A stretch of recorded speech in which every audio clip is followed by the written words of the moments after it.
My Northern Achiever is proudly brought to you by Bonza Rural Bank Limited, Unity, Strength, and Wow.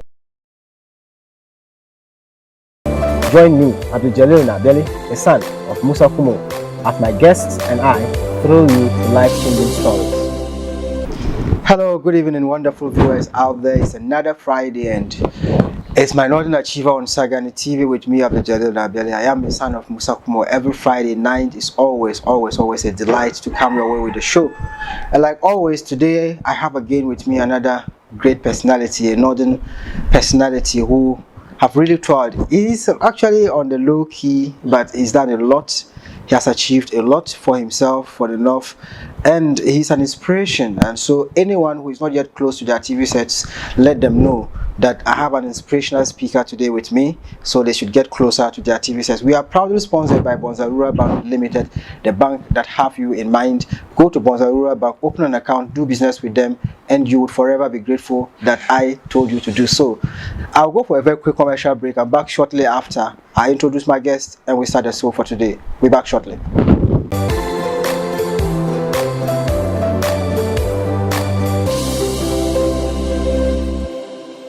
There is an adage in Sagani that says that if you look down upon a soothsayer in your house, when you need the services of one at midnight, no one will tell you where to go. Bonzale have been with us for over 20 years now. They have never swindled anyone before, so do not be deceived by anyone. Rush now to any Bonzale branch or worker and start trading with them. Bonzale Rural Bank have the following accounts: current account, savings account, salary account, Walima account, Hajj account, Zabuni account, and corporate account, Abida and Shell account, and also fixed deposit account. They also offer loans including individual loan, salary loan, wash loan, microfinance group, salary advance, and many more. They also have SMS alert, ATM with GH Link, EaseReach, Western Union and MoneyGram, Apex Link, and mobile money. Bonzale have branches in Kumbungu, Tamale Main, Lamashegu, Yendi, Karga, Nyampala, Sang, and Charpone with a head office at Kumbungu. Call Bonzale on the following number: 8.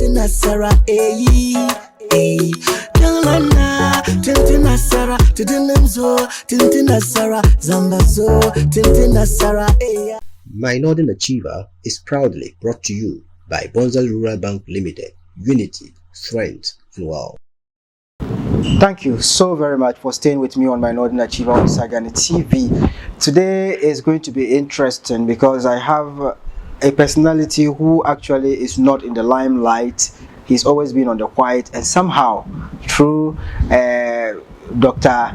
Ahmed Yakubu Al-Hassan, we've been able to fish him out here at Agape in Accra, that's around Adenta. And so today I have with me Dr. Ibrahim Issaka. He is an adjunct fellow at the Western Sydney University in Australia. Doc, you're welcome to the program. Thank you very much. Thank you so much for making up time to speaking to us. And you are always on the low key. You know, many would have thought that you would refuse to come on the show like this, and we can only thank you for agreeing to share your life story with us, especially the youth, so that at least we can learn from you and, you know, make our lives better for ourselves and our society. But this particular word, adjunct fellow, is quite strange to a lot of people, I believe. What does it mean? Well, what adjunct means is that I don't want to use part-time, I don't want to use temporary. Before I came back to Ghana, I had been on the staff of the Western Sydney University as a research fellow. And then I decided to come home, though occasionally I will have to visit there because I still have my family there. My wife is there and my son is also there. But I still have a lot in common with staff of that university. I still work with them. I still review journal articles with affiliation of the Western Sydney University. So they still want these things, and therefore they thought. And even though you don't get paid, you enjoy doing that? Yes. It's I mean, academically, it's very uplifting. A lot of us would have wished that we get something from it, and because we are not getting anything, we would opt out. But I think this is a lesson we should learn from Doc. It's not always about money, it's about the fulfillment you get in what you do. But let's come to talk a little about family. Family is very important, and so there's the need for us to know where you grew up, how you grew up, and the kind of upbringing you got that made you come this far. Okay, I was born in Accra here. Okay. Unfortunately, both parents are deceased. I was born in Accra, and then I started schooling in Accra here. But just when I was in the second year, primary 2, I was taken to the north, specifically to Yendi. That was because my 2 older siblings had earlier on been moved to Yendi. So when I was in primary 2 and it was holidays, my mother decided to take me to go and see my siblings and see where they lived. And in Yendi we had our uncles. We had 2 senior uncles living in the same compound. So we were just on holidays. But when I got there, I saw my brother and my sister, and I just, somehow I fell in love with the environment. So I surprised my mother because she couldn't believe that I did. Yes, for the first time I saw thatched houses. Like I looked up and I saw grass, and it was quite exciting to me. Of course, with other a lot of culture shock here and there, the type of food and things. But I decided to stay. Yeah. So my mother, probably a bit disappointed, came back to Accra without me. Right. So it's interesting, but does it mean that your parents hail from Yendi? That's another interesting question. My parents, most of my contemporaries will associate me with Yendi. They could be right, but if we go into details, both parents come from Western Devon. Okay. Yeah, my father's father, that's my paternal grandfather, comes from Tampion. Yeah. In fact, it's there's this village called Tinkurugu, where I was fortunate to be able to. I was inquisitive enough to be able to get that far. It's just before Tampion. That's where my father hails from. My mother comes from Tamale. It's the Gwanda form. Her father used to be Ushena Bole. So I could be a royal in a way, maternally. But what happened was, my parents, my father, together with his siblings, were born in Kofodua. But I think when they were quite young, their father passed on. So their mother's brother, that's their uncle, maternal uncle, he used to be called Yababuru, or say Wanzam, at Gunigiri in Yendi. So he heard about this unfortunate incident and sent people to go and bring his sister, who had lost a husband and who had children. So these people went to Kofrodua and brought our grandmother with our fathers, 3 of them. The eldest one was called Abukari. He used to be a barber in Yendi, quite popular, Abukari barber. And then the second one, Muni, was a bicycle fitter. And then the third one, our father, I don't know what he did, but he didn't last. He couldn't stand the life in Yendi, so he ran back to Accra.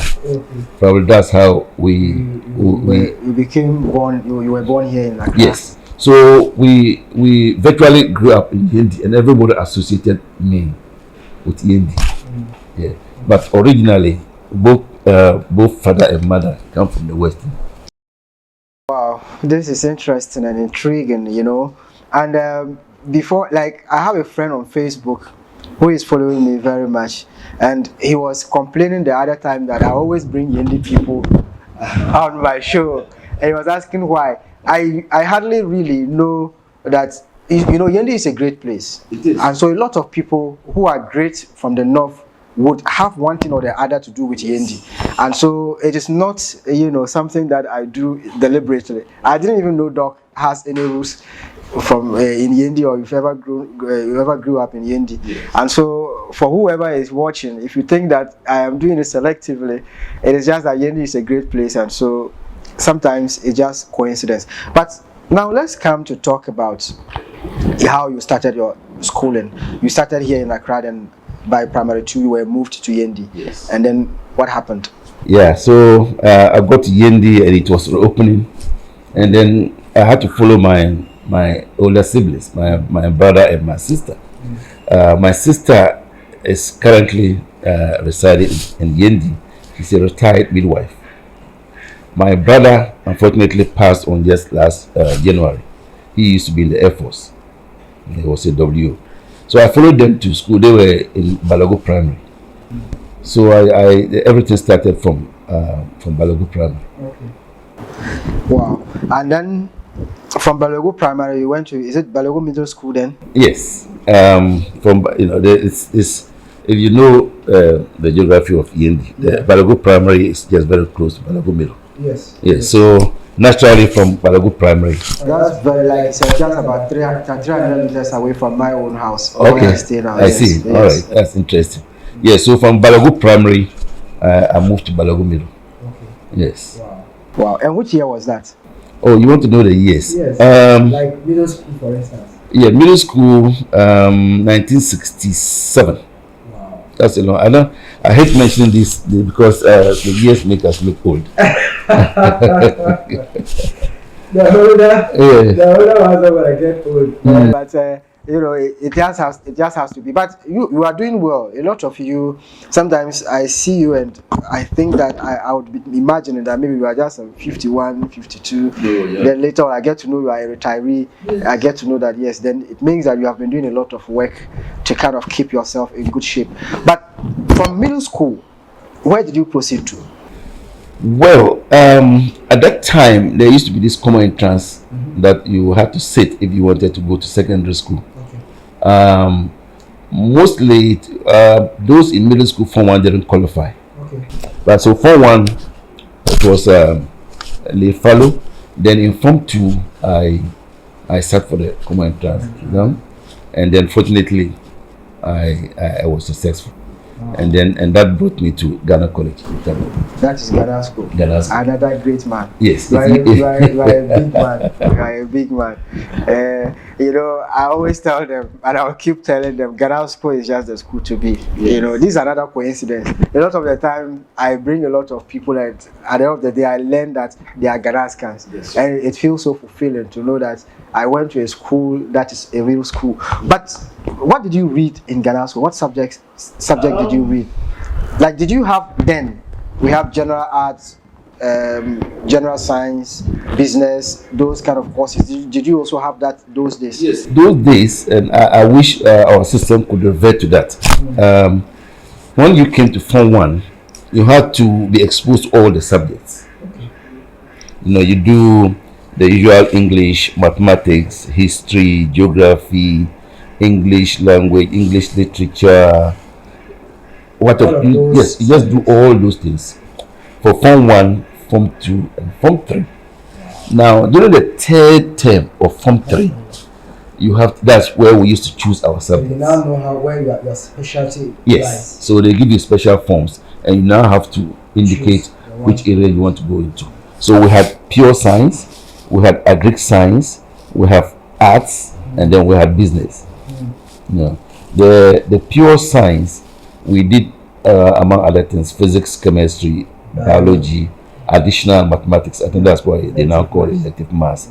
And then so the difference between the pure science class and the agric class was that we did add maths while they did agricultural science. Okay. That was so you did pure science. So I did pure science. Wow. And then you went to which university? Well, I went to KNUST to read physics. Okay. So I have a first Bachelor of Science honors in physics. Wow. Yes. But while in Ghana school, I have to point out this little bit. Where I was, I'm still, maybe I used to be very sporty. Okay. No, from primary school, I was in the school team in Balagu Primary. Played very actively in Balagu Middle. I featured.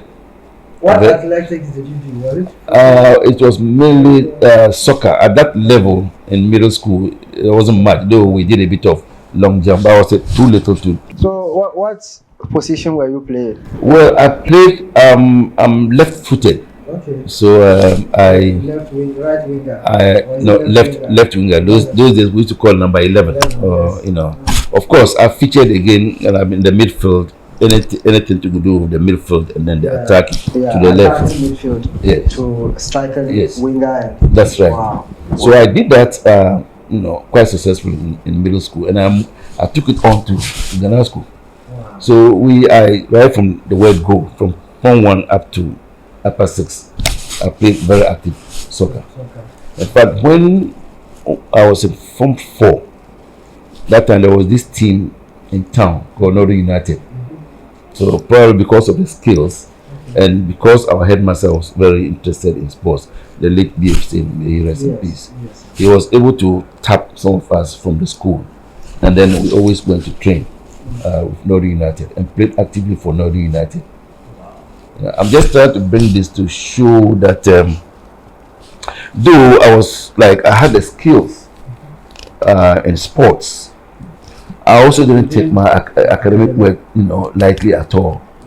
And so for anyone who is into sports, and if you are in any school, do not take your school lightly. Education is key.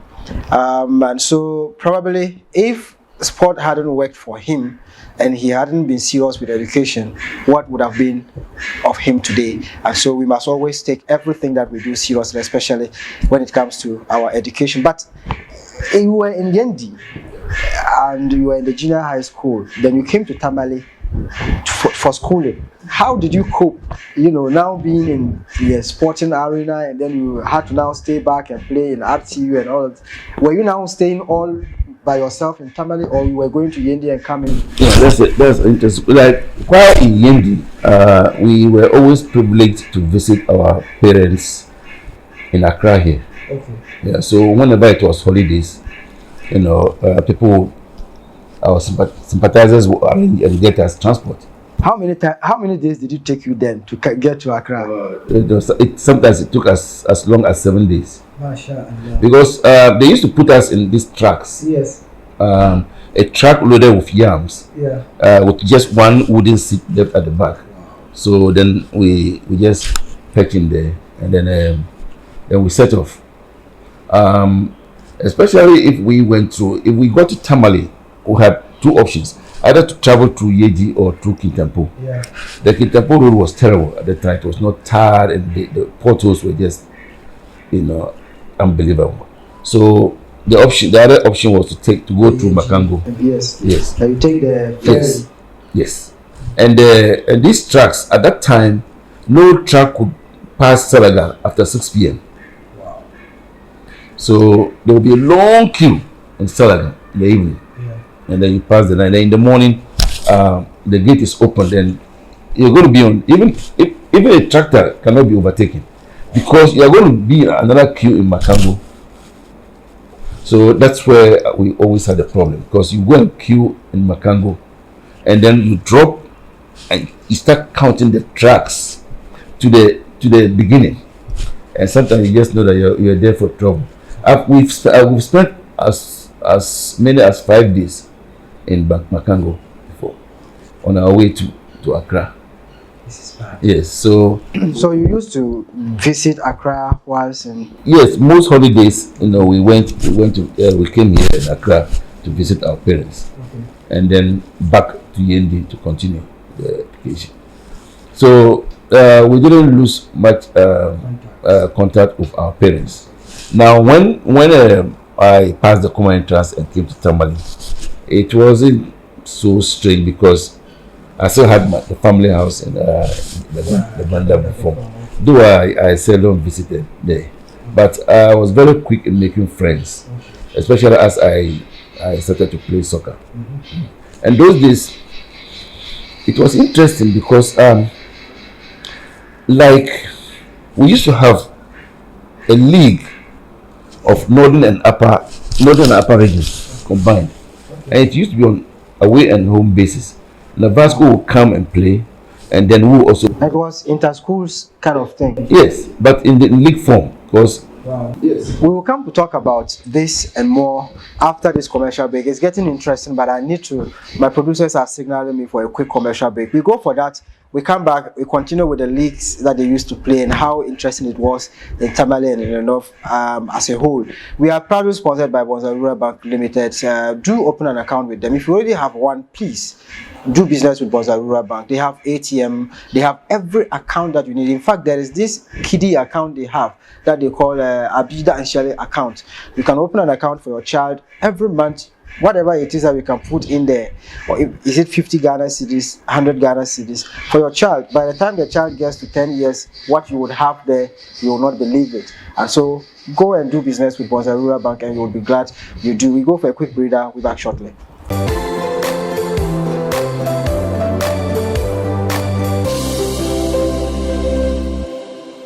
My Northern Achiever is proudly brought to you by Bonza Rural Bank Limited, Unity, Strength, and Wow.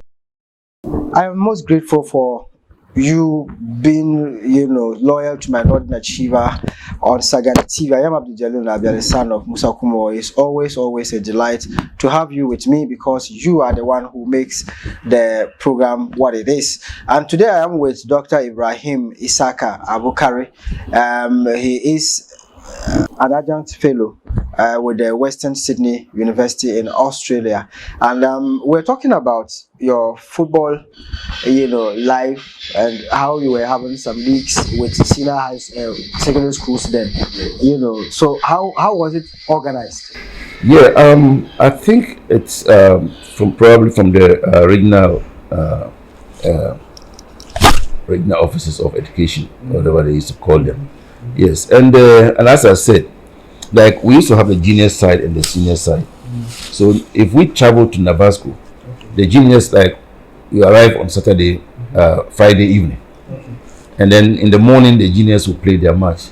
Then in the afternoon the seniors will play, and then the following Sunday you are on your way back to school. Now, if you were a junior, you could play for seniors, but a senior couldn't play for juniors. Unfortunately for me, I always had to do that because I'll play for the junior side, and then in the afternoon I'll play for this. I think I had quite good skills in soccer. Yes. Wow. That's interesting. But now let's come to KNUST. You went and you read physics. Then after KNUST, what happened?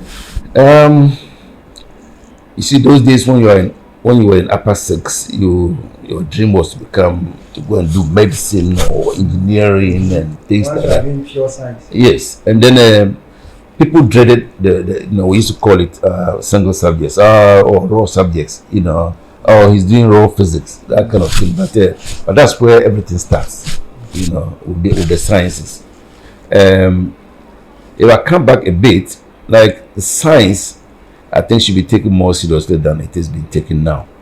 I don't think children in JHS should at that point already start taking science, is business or arts or no. I think at that very tender ages, science they should concentrate on the science a lot, because the advantage is that if you start with the science at any point, you can make your diversion. But normally it's very hard the other way around, to start with probably business and then venture into science. No, it becomes difficult. So I found myself doing BSc honors in physics. It wasn't easy, and as I said, that wasn't my choice, but it happened. It's a long story. I don't think I can give those circumstances here, but I ended up with Bachelor of Science honors in physics. And then after completion, did you do your national service? Before that, I just have to add again that when I got to Tech, I don't know whether they still call it KNUST, they just call it Tech. Yes. I still carried the soccer to the university. Okay. Yes, and the whole soccer teams were like independent, like professional teams, very well organized. You know, and word went around that an RTU player had come. You know, and I was in Independence Hall. We used to call it Indies Hall at that time. So I was taking a very high esteem.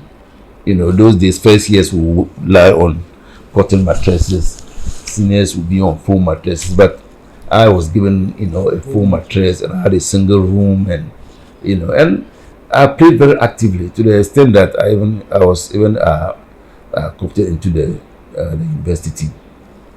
We would play university games and things, and it's very interesting. At one point, I was just in my room one day when one of the students came with a man in very heavy kente cloth, and this is a man who had come from Kotoko. Really? Yes, he came to my room, and then the student introduced the guy as, you know, an official of Kumasi Asante Kotoko. They had cast around. Yes. You know, so I think they had spotted me playing either inter-hall matches or playing for the university or something. So they had come to see if I could want to train with Kotoko and play with Kotoko. You know, I just told them, you know, very subtly that I'll think about it. But at that time, as I said, I grew up in Accra here, and I was a very strong Heart supporter, and I wouldn't want to play for Kotoko. So that you would have to play against Heart. Yeah, my support for Heart was so strong, even when we were in RTU. Anytime we were going to play Heart, you know. So the time you were in RTU, you were already in the Ghana Premier League. Yes, what happened was, as soon as RTU was formed around 76, 77. Okay. And by 78, we went into the Premier. So you had played for the Premier League? Yes. Wow. Yes, I did. I thought I was quite sporty. Remember, we were the first batch of sub-formers, together with Dr. Abdul-Jalil, and incidentally, the former president, John Mahama. Okay. And I was the sports prophet. Wow. Yeah, in Ghana school. So I was the first sub-form sports prophet in Ghana school. Wow. Yes. Wow. So these guys, you know, everything was left to the student to be checking on me. So at one stage, I just told the guy that, look, in the first place, I didn't want to play soccer beyond that level. And in the second place, I just couldn't imagine myself playing for Kotoko. Because of your love for Heart. For Heart, you know. So that just ended there. Yeah. Wow. I think probably if you had gone to Kotoko, maybe you would have been, by now we'll be calling you an ex-Black Stars player. But it's good. It's also good you went into academia, because today I think your accomplishments as an academician is quite intriguing. Yeah. So now let's move a little more into that aspect of your life. And so after studying physics in KNUST, did you continue with education, or did you work briefly? Yeah, after my BSc honors in physics, naturally we had to do national service. And I was privileged to do national service in Ghana school. I taught mathematics and physics in Ghana school during my national service. And I think at that time, Ghana school didn't have enough qualified teachers. So though I was doing national service, I was the head of maths department. Okay. Because when I was asked to teach sixth-form maths, I gave them an option. If I was to be a teacher for a sixth-form maths teacher, then I had to be the head of the department, which they obliged because they didn't have any choice. You know, so I taught physics and mathematics in Ghana school during my national service. And soon after the national service, somehow, I started that when I was in the final year in KNUST. I got a contract with Kifahar University of Petroleum and Minerals, you know, as in Saudi Arabia. Okay. So after my national service, I was in KFUAPM as a research assistant in the physics department. So you went to Saudi Arabia? Yes. Wow. So for the next 3 years, I was in Saudi Arabia. Wow. In Dhahran. From King Fahad, what next? What happened? After I had the opportunity of doing my postgraduate studies in King Fahad, Okay. but I realized that even the guys there didn't value degrees from their own country. They paid more respect to qualifications from the West. So I decided that I'd rather, find a way of. It was good working there, though it was at a very low level. The remuneration was good, and the conditions were excellent. So I decided that I had to just cut my sojourn there short, and then try to do my postgraduate studies in the West. So that brought me back to Ghana. And for the next 11 years, I found myself teaching mathematics and physics again at St. Mary's Secondary School in Accra. Okay. Wow. Yes. This is great. And so, throughout these periods, what was your plan? Were you planning now to stay as a teacher of a senior high school, or you had other plans? And what were they? And were you able to achieve them? Yeah. Once I read physics, I thought I should pursue a career that will have physics as a basis, like engineering or any of the sciences. So when I came back from Saudi Arabia, I started doing, we used to call it COMSOL. I started communicating with universities overseas, and I got quite a number of admissions, but the problem was with the funding. There was this course that I wanted to do very early, around, as I said, I don't want to mention dates, but I have in 1988, this University of Aberdeen, they gave me a course to do in renewable energy and the environment. Okay. I got an admission there, but it was difficult getting the funding, so I had to abandon it. Wow. So I kept teaching as a non-professional. Though I was very effective, I knew I was effective from other colleagues and then the headmistress at the time. But they will still call you a non-professional, and you couldn't go beyond principal superintendent in the Ghana education service. Yes, if you are not into. If at that time you had to attend Kivas, yes, or do a postgraduate course. We had this thing called PGC. I think it used to be called Postgraduate Certificate in Education. Okay. That people who attended Legon or Tech could go and do to qualify themselves as a professional teacher. I wasn't ready to toe that line because of my plans. Well, fortunately, I got a scholarship after a long struggle. I got a very generous scholarship from the World Bank. Wow. Yes, and the headmistress of St. Mary's gave me a very strong recommendation. Wow. So I got a very generous scholarship to do well. And at that time, one of the conditions for the scholarship was for you to have had admission already, at least 2 admissions, before you could apply for that scholarship. I think that scholarship is still there. It's quite hidden, and I post a lot of academic things on my page on Facebook. Okay. So what's your Facebook handle? Sorry. What is your Facebook handle? What do you mean by handle? Like your profile name. Yes. It's Ibrahim Issaka. Okay. Ibrahim Issaka. I think I was searching. Yes. Because myself, if I get a scholarship to go and do masters in something, I won't say it here. I will go and. Yes. I post a lot of offers in there. Okay. But there was a very generous scholarship, and I got it in very mysterious way, because there was this course in University of Newcastle where I ultimately did my masters in Australia. I got the admission, but there was no scholarship for me, and I kept deferring. I think I deferred it after about 5 years. I kept deferring, and they always accepted. They were also patient. Yes, no, you can trust them for their patience. Ultimately I got the scholarship, and then I had to put in 2. There was also this university, Massey University in New Zealand. So those were the 2 that I used for that application.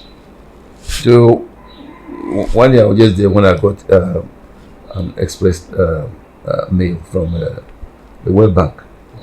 Yeah, directing that I went to Australia to the University of Newcastle to do a master's in environmental engineering. Wow. So that is how your environmental engineering career started. Exactly. And so, how many years did it take you to finish? Well, it was a research program that took me 2 years. Okay. But there was a condition from the World Bank that they wouldn't extend the offer. Because I think those scholarships will always be recipients were always strong people who would want to forge ahead. But that was solely for the masters. So even when I started the course, after one semester, I wrote a proposal for upgrade to the PhD. It was successful, but I didn't get any extra funding.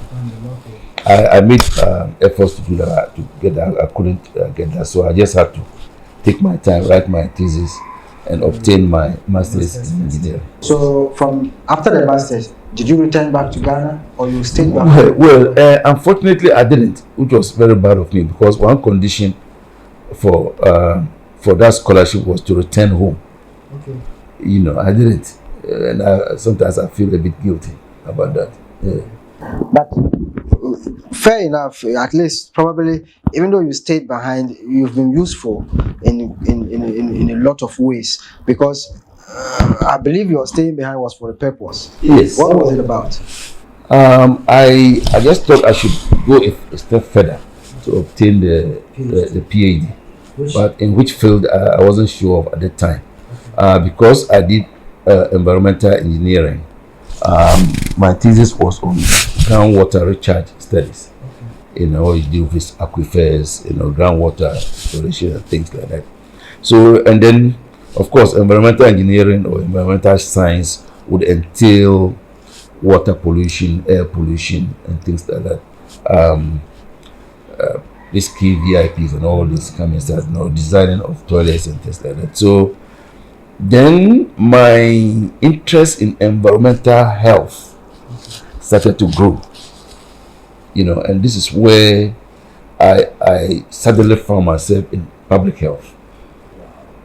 So I had moved further north from Newcastle to Sydney, which is the largest city in Australia, though not the capital. A lot of people think Sydney is the capital of Australia, but it's not. It's the largest city, but it's not the capital city.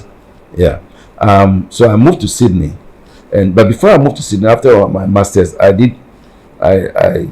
had an almost probably 8 months working with some engineering consultancy.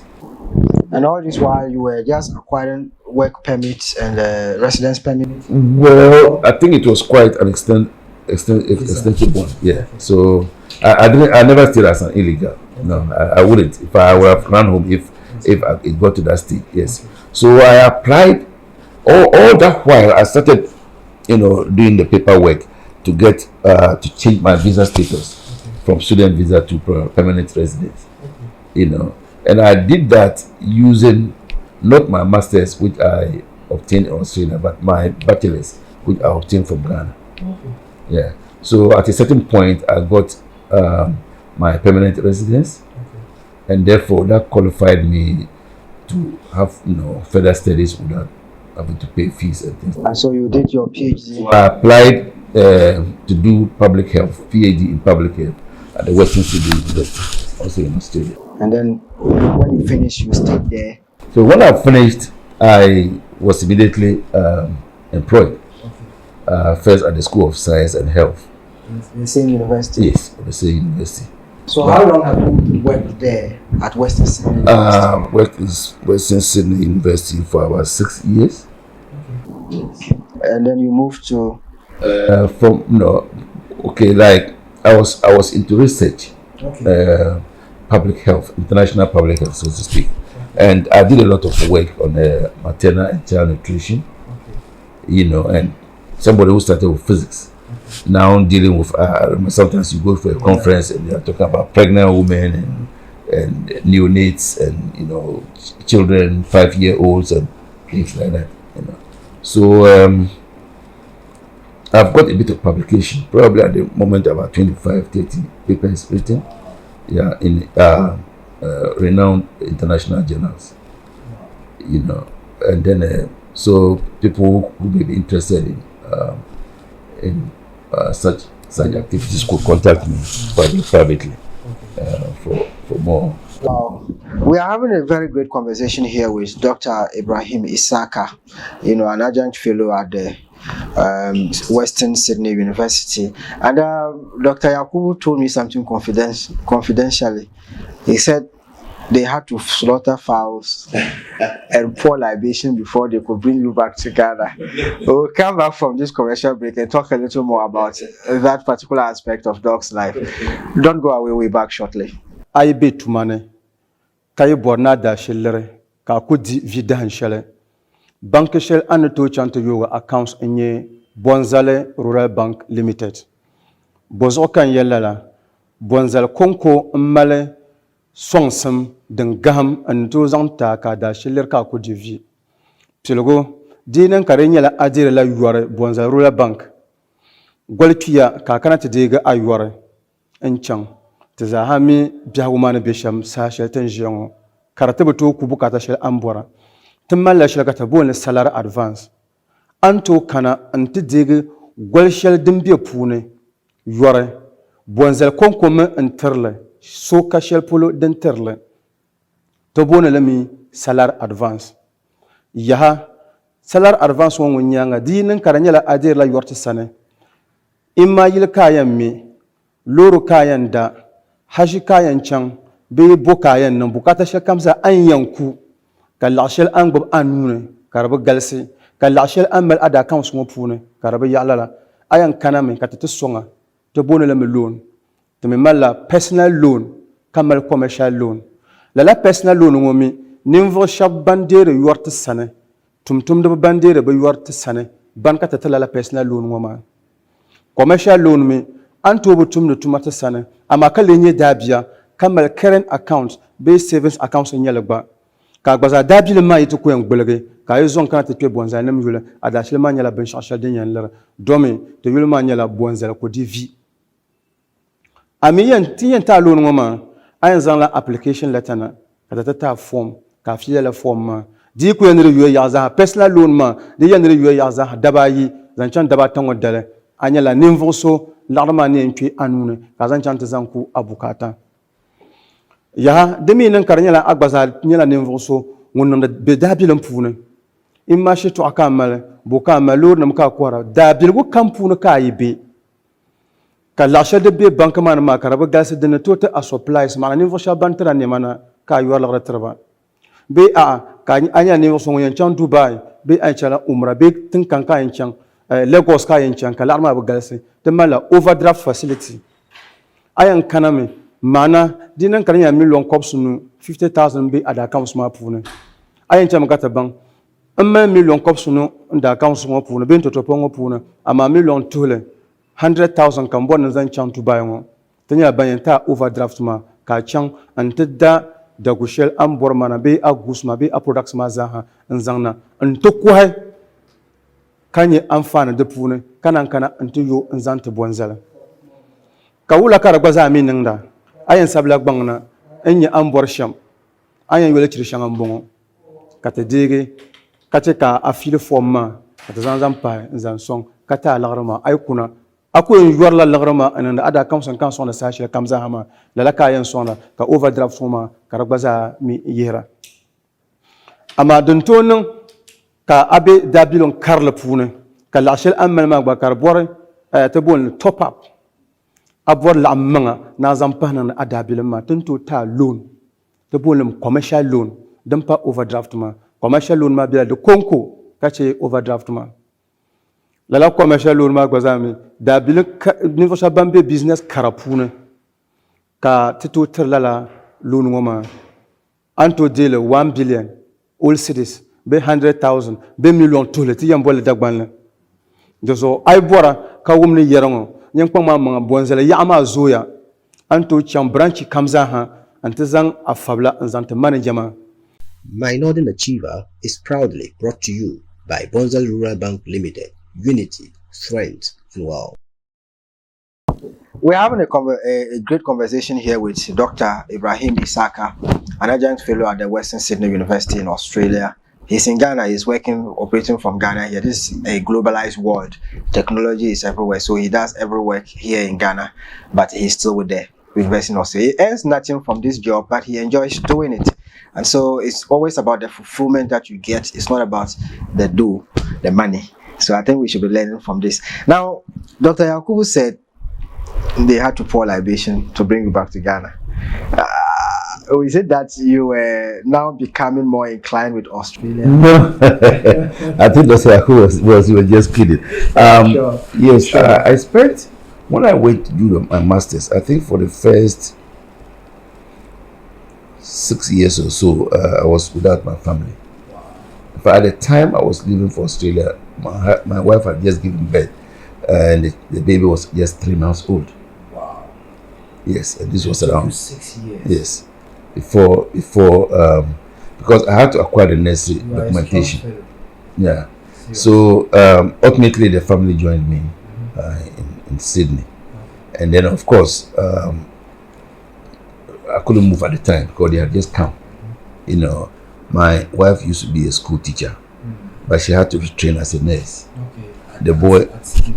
yes, in Sydney, yes, and the boy was still in primary 5 or so, so he also needed time to, to grow up in that system, and it was very important for me to be around to help out and to put him in shape, because at that age, if the right guidance doesn't come and if the boy is influenced by peer pressure, then it becomes a problem.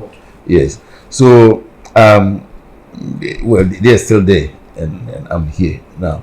I don't think what Dr. Yaku said was true, but see, while I was working at the School of Science and Health, I got the opportunity of working with a group of scientists from New Zealand, Canada, Qatar, and then Sydney.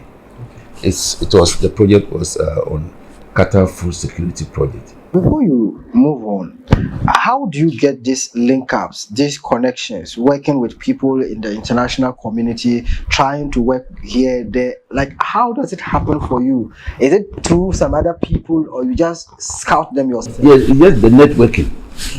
Sometimes you say, sometimes your relationship with people. Like, for example, while I was working, one very great tool that has been my writing skills. For writing and spoken skills, especially the writing skills, because for any project, you write a lot of reports, so they will want somebody who is really who has the flair to write. So I think that's how I got. We attended an interview, and at that time I had written manuscripts for publication. At the time I had about 6 manuscripts. So when I was going for that Qatar food security project interview, I carried all my manuscripts along. So the panel went through, and then I think they just said, no, this guy needs to be on that project, because you need to. Besides that, this project was about some $2 million project. Okay. So you have to do some publications, otherwise, So those publications were left to me to do, and then that's when I came into contact with agriculturists. Dr. Yaku has been my childhood friend. That one, no doubt about it. I met Dr. Yaku in Balagu Middle. Okay. Yes. When I was transiting from Balagu Primary to Balagu Middle, Dr. Yaku had also transited from Sang Primary to Balagu Middle. That's around 67. Yes. Wow. So I've known him, and we have been together since then. So my inclination towards agri probably started with him when he was at Sari. Sometimes I visited, and then I go in on the field, or talking agri and things like that. But it's when I work on this project that I fell in love with agri, and I just think that no matter any your field, you can be an engineer, you can be a teacher. It's good to do a bit of agriculture. Is that the reason why I can see a tomato a small garden up, even though you don't even have the space for a garden, you are still doing it in a, is it hedges we call it? Yes. And then I can hear the chirping of guinea fowls and fowls. Yes. yes. You know, what kind of fulfillment do you get in doing this? Because you are an accomplished human being, so to speak. You don't need these things. For some of us, I would think that you don't need to do this. Why are you doing it?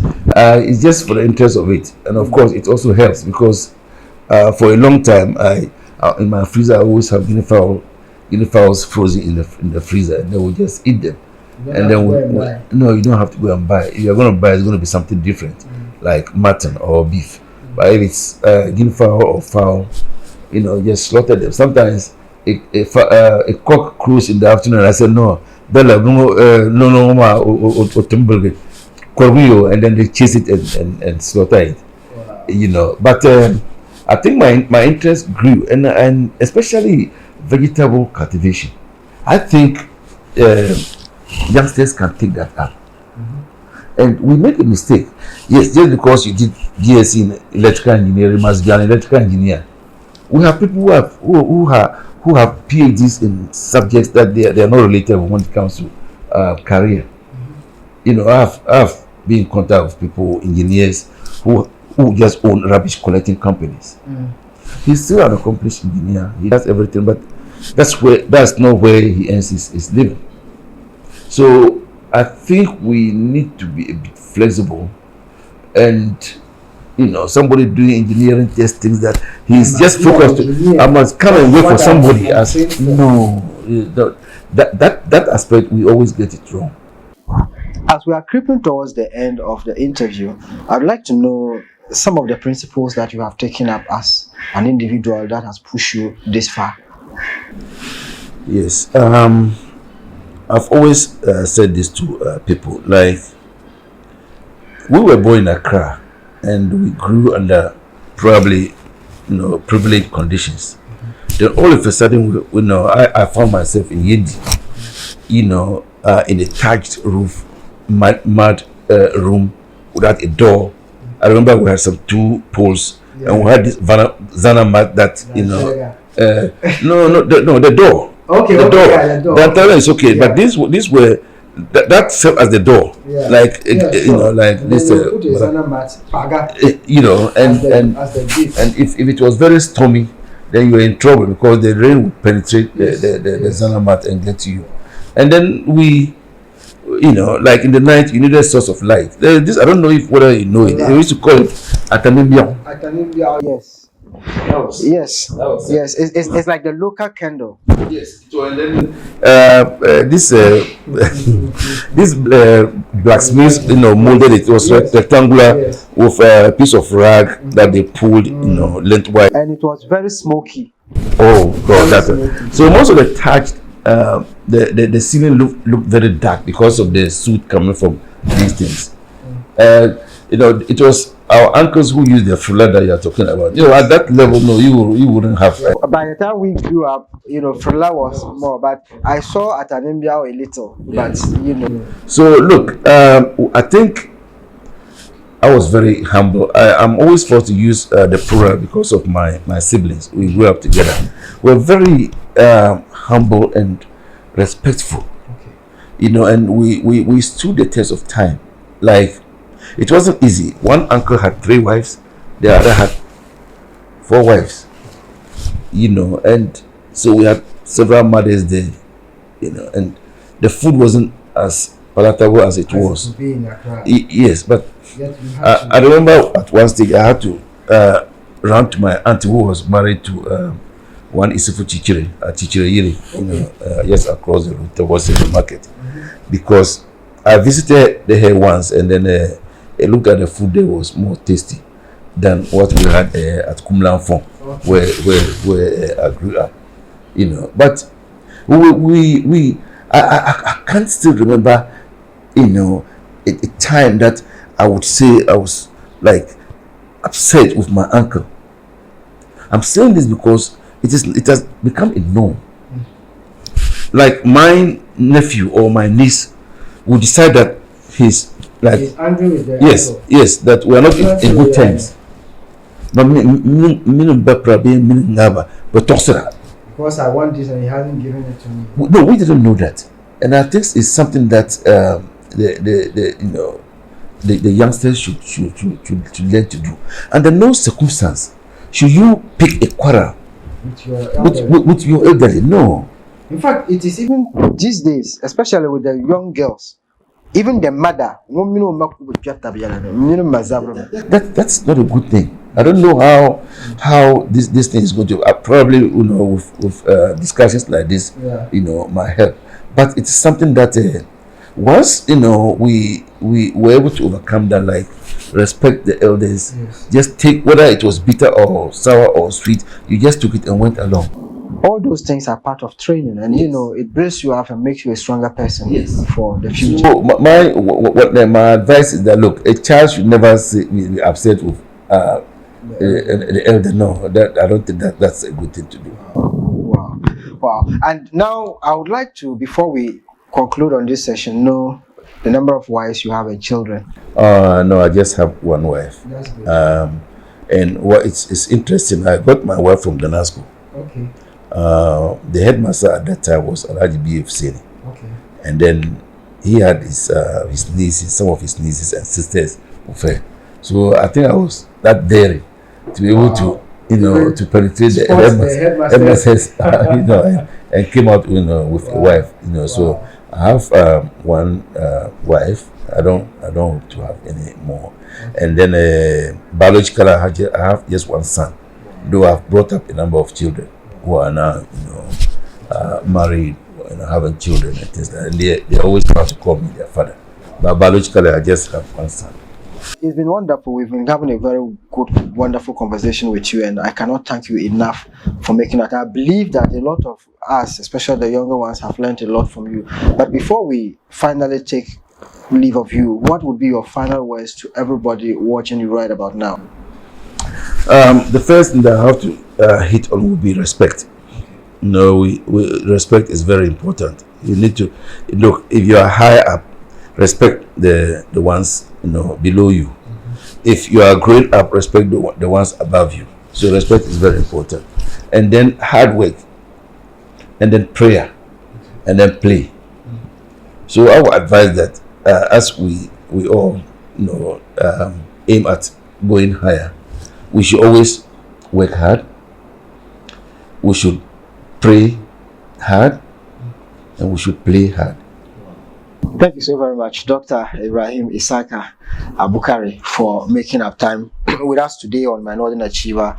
He is such a quiet person, and Charlie, if you see where Doc is living, it's not a big house, it's not a small house, but the house is an eyesore. I am privileged to always go around these people, and I see what they have accomplished for themselves through hard work. From all what we have spoken about, Doctor has never swindled anybody before. He's never duped anybody, but he has been able to make it this far. You can also do it. He's a human being just like we, and what he has done, we may not be able to follow his footsteps directly, but probably we can even do better than he's doing. Please, let's not just listen to these stories and sweep it under the carpet.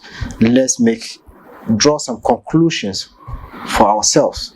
Take the good aspect of it, learn from the mistakes that they have done, and try to see how best we can mold ourselves to becoming better people.